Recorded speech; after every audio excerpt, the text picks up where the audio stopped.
Okay, next I'd like to introduce Dr. Charlie Kuehmann, who's the President and CEO of QuesTek Innovations, and he'll be telling us a little bit about their experience as a part of the ICME supplier vendor base. Thank you. Okay, thank you very much. Okay, I'm with QuesTek Innovations. We are a materials design company. Materials by Design is our trademark, and what I'm going to do is talk to you about some of the history we have of using computational methods to design new materials and try to relate some of that experience to some implications I feel that has for the overall ICME paradigm and the Materials Genome Initiative in particular. All right, so I'm going to use a history slide to kind of give you the paradigm here. I know it's a little bit of an eye chart, but I didn't have a better one that I could steal from anybody, so I had to make up my own here. So anyway, what I'm going to talk about is kind of the overall, where all this really came from, and I'm going to start out with the materials genome, because that's where things really started, and that actually goes all the way back to the 1950s, when Larry Kaufman started to think about how to get thermodynamic parameters for the iron-nickel system when he was studying martensites. And so he was really the father of computational thermodynamics in that context in doing that. While later, the whole CalFAD organization organized around that and started to set up some activity related to computational thermodynamics. That was really the genesis of what we call the first generation of the materials genome. Thermocalc and KTH developed the Thermocalc code to really be able to do this in a generalized way, and made some really key innovations that we sort of generally talk about being the second generation of that genome.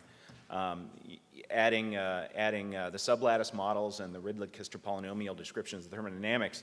So that really gave us a way to develop that, be able to share the data among researchers, and it was really having that technology, which became commercial in 1984 when the Thermocalc code was actually released to the public, was really the first time that that kind of tool was available. And that gave Greg Olson the impetus to think about, well, how can we now start to use these tools to actually design better materials? And he formed the Steel Research Group a year later in 1985. And then that started driving a lot of different aspects of computational modeling and how we can use this genome. The first design was actually completed in 1989 under that research program for the NASA Space Shuttle main engine bearing materials. And there was a lot of lessons learned in that. I'll talk a little bit about that at the end. And then from then on, there was a whole series of generations of design projects that really actually drove a lot of computational modeling development. It was a needs-based modeling development. A little bit later in the 1990s, they developed additional tools for things like kinetics. There were additional vendors out there for computational thermodynamics like Pandat and Thermotech. And then even a little bit later, DFT calculations came onto the scene, were able to allow us to approximate some of these energies without even having to make material. And so all that was really the second generation of the genome. And then we come down to 2011 with the President's Materials Genome Initiative, and we're looking forward to that as sort of the third generation materials genome. These design projects were really a methodology to use computational modeling to design these materials from a systems engineering framework. And using that framework, we were able to learn a lot of different things in the way that you can design materials. We adopted techniques that were really already out there in the design community, applying it to materials, starting out with iron alloys because that's where the genome started. Genome was really targeted at steels to begin with. The first databases were very well validated in the iron systems. So that started, then it moved into things like nickel-based alloys, refractory shape memory alloys, as the genome tools went there. Then as we started to have materials that we understood on a computational basis, that was really the impetus to start thinking about, well, how can we take it even further? How can we actually engineer materials and products together using these kinds of tools? And that was really the genesis of integrated computational materials engineering. 2001 was the beginning of the DARPA AIM initiative, targeting turbine engine discs. And Ford had a program on vacuum aluminum castings. And then the follow-on to the DARPA AIM was the ONR DARPA D3D program as well. So these were really looking at a lot of these techniques in terms of how do you actually apply that to a product level and actually accelerate the whole development of the material into application. And these were also paced with a number of different NRC studies that came out. Two of the main ones are up there. The 2004 study on accelerating technology transition, and then of course the ICME study that was done in 2008. And all those did feed into the white paper from the OSTP on the materials genome in 2011.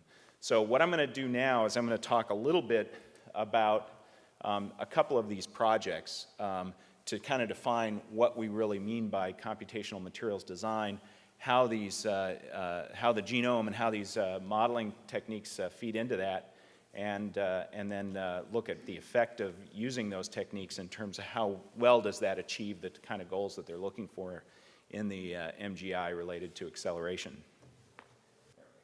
First one I'm going to talk about is a program to look at developing corrosion-resistant landing gear materials for the Air Force.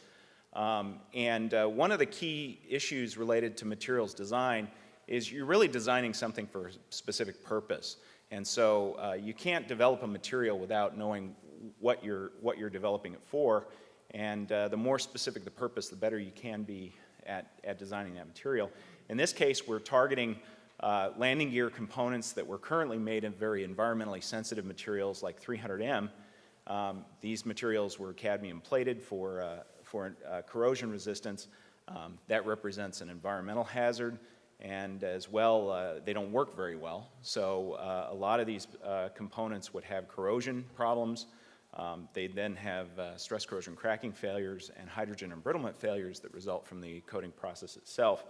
The Air Force tends to spend about $160 million in landing gear parts per year and overhaul their existing fleet. 80% of those are due to corrosion problems, and they produce at least 2,000 pounds of CAD waste per year. And so this was motivated by that approach to look at, can we design a corrosion-resistant alloy to replace this kind of material that wouldn't rely on cadmium plating and would eliminate these kinds of corrosion failures. What I'll do is jump to the answer first. So this is the actual design that we came up with, and this is how we treat a material in terms of computational materials design as a system. And essentially,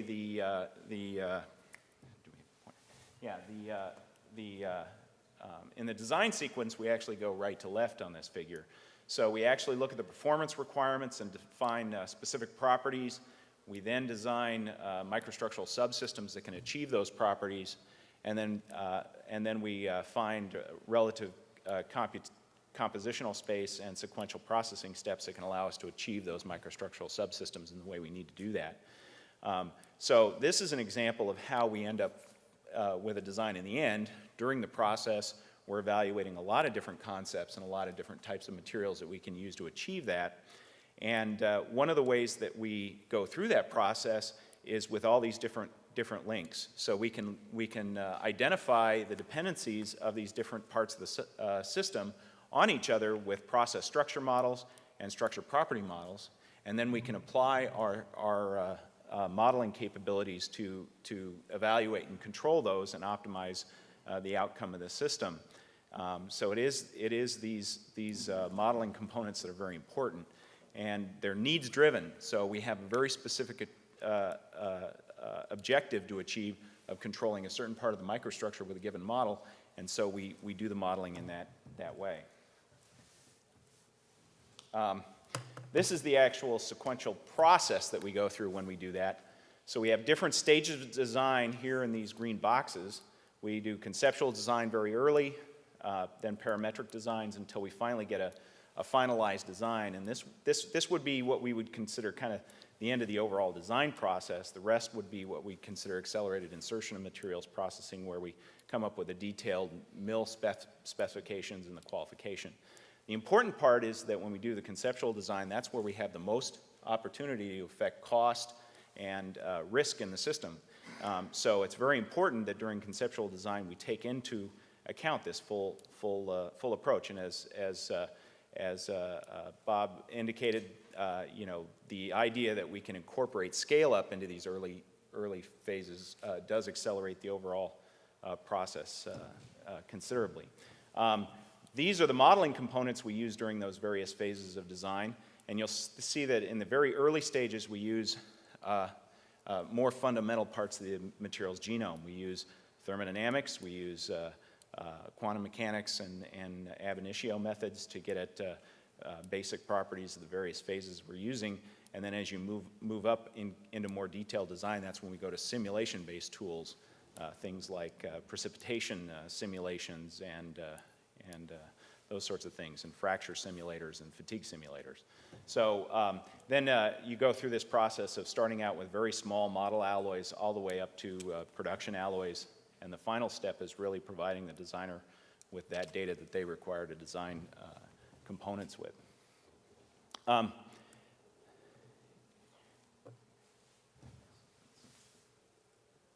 Okay, in terms of those tool sets for modeling, it goes along the same methodology. I put this sort of as a foundational approach, very much the same way that we put the order of the timeline in, where we really have this materials genome component that is these fundamental material databases. Thermochemical data, physical parameters of the phases. These things may be in tool sets like Thermocalc or Dictra or Pandad or Thermotech databases. And then we also have a number of other tools that are evolving, such as the first principle calculations and so forth, that can feed into that. Those types of tools then feed into these mechanistic models for process structure, structure property. This is where Bob indicated that things are going to really explode. And as you have different needs for designing materials or developing new materials, you're going to be developing new models on top of these materials genome components to do that. And the better that we can have a strong base down here, the easier it's going to be to do that. Then you on the top level, you have accelerated insertion materials, or ICME type tools that allow us to do these kinds of variational analysis and data development and optimization and robust design type techniques. As an example of how these things sort of feed together, this is just an example of some of the modeling that goes into Precipicalc, which is a precipitation simulator. These are the basic equations for the growth of precipitates, and you can see here we've outlined all the terms that basically come from thermodynamics, the diffusivities, and interfacial properties for these phases. So these are sort of genome type quantities that are they're required for this type of modeling, and the fact that we have that available in terms of multi-component thermodynamics and kinetics for these phases is what allows us to apply a tool as complex as this to real engineering systems. So how that works, here's our blueprint or flowchart again for this material. These are examples of some of the modeling that we can use to control those systems. So the strengthening dispersion can be controlled by calculations of the free energy precipitation driving forces, the coarsening rate constants for those particles, and that can be then related to strengthening theory to the actual strength of the material. In terms of grain boundary cohesion, we can actually access first principle calculations, which tell us information about how segregants onto the grain boundaries affect the grain boundary cohesion and either glue the grain boundaries together or allow them to separate. And in this picture, the components that are below the line here are cohesion enhancers, and embrittlers are above the line, so we can use selective choices for alloying elements to try to bring these components onto the grain boundary and avoid these types of embrittlers. Lastly, in this one is design of the corrosion resistance. And here we can actually use thermodynamics again to look at the stability of passivating oxide scales, which is this phase here in this Poiret diagram, to look at its response to the environment. And we want to maximize the stability of that phase region to get maximum corrosion resistance.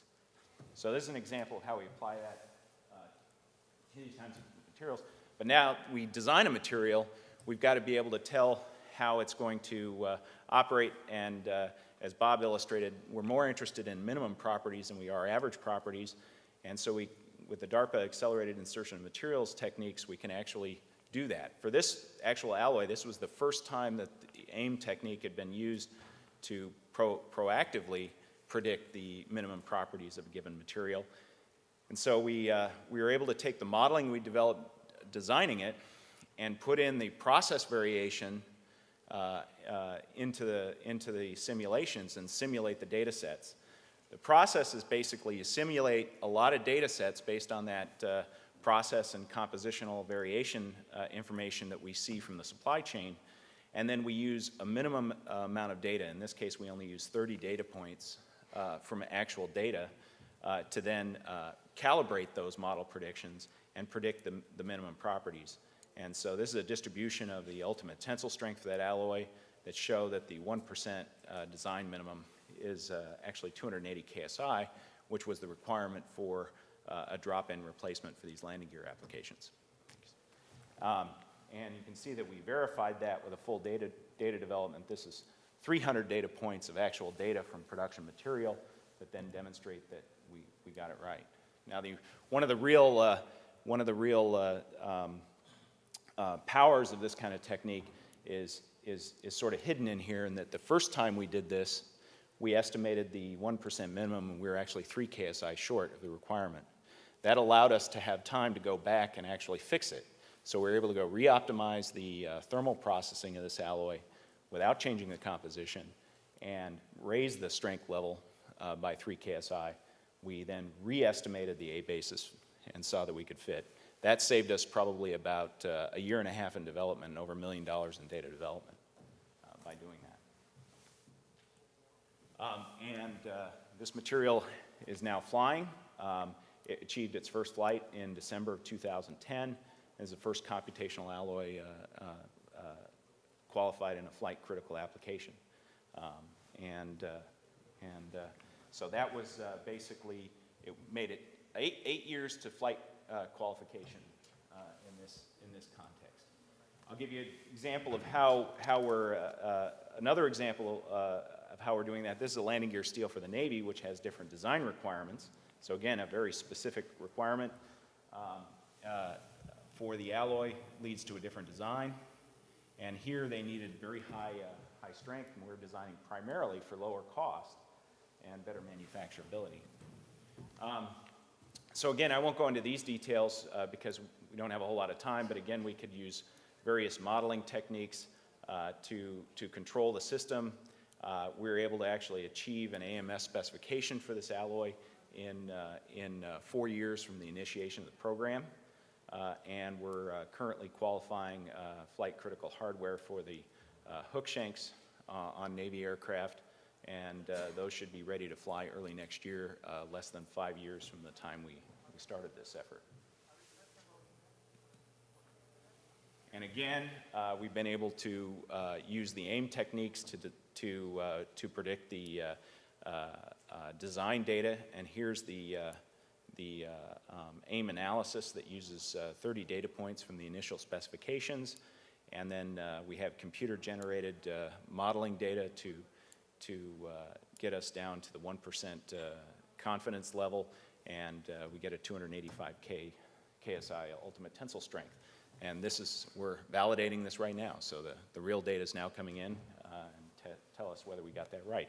But the big important part about that data set is that allows the designers to go out there and start designing with this material well before they have those minimum property data available, with the confidence that when they have a part ready, they'll have data that supports that. This is just a timeline of these two developments through different levels of their TRL and related to the development milestones. And you can see that with S53, it took us about 8 years to get flight qualified. With M54, we've been able to accelerate that to 4. And that achieves our 50% reduction in timeline that the MGI is looking for. If we go back to this, what does it really imply for the MGI? A couple of takeaways I'd make from this is number one is, you know, I think it's very important to understand that a lot of these developments are going to be driven by the applications. And so in terms of the modeling itself, we need use cases to define those applications. So it's really not going to work pretty well for us to go out and build a whole tool set of different models unless we know what we're going to use them for. And the only way we can do that is to design new materials to do it. So, so we need the use cases to help us define those priorities. The other thing is we need to think like a design engineer. And what that means is if you're a design engineer and you're going to get a new material, what do you want to know about it? And as Bob said, some of their work is integrating their materials folks with the design community to help accelerate that whole process. And one of the things that design engineers want is they want confidence. They want confidence in that material. And right now, the way we give them confidence is we give them a lot of statistical data. And what we need to do is figure out how we can give them similar confidence, but do it with computational modeling and data. We're not going to get rid of data, but the question is, how can we put the two together to be able to do it a lot quicker and a lot more effectively, but still give that designer the same level of confidence? The other thing that I'd like to say is we really need to start with the core of the genome. So, you know, that's what everything else gets built on. So we got to make sure that that core part is really adequate. And one of the things I'd point out is there's a lot of work to be done there today. We can think about, well, we've got all these thermodynamic databases out there, everything looks good, but in reality, there's a lot of limitations to that data. A big part of every project we go into is patching all that stuff up first to make sure we can work with it. And so one of the things that happened when we made the generation 2 of the genome is the target was really at alloy manufacturers who were worried about melting characteristics, casting characteristics, hot working characteristics. Everything was optimized for the high temperature behavior. All the data was fit to high temperature behavior. Well, the problem is now we're developing models like precipitation models and Martensitic reaction models that operate at low temperature. And the extrapolations of that data doesn't work very well.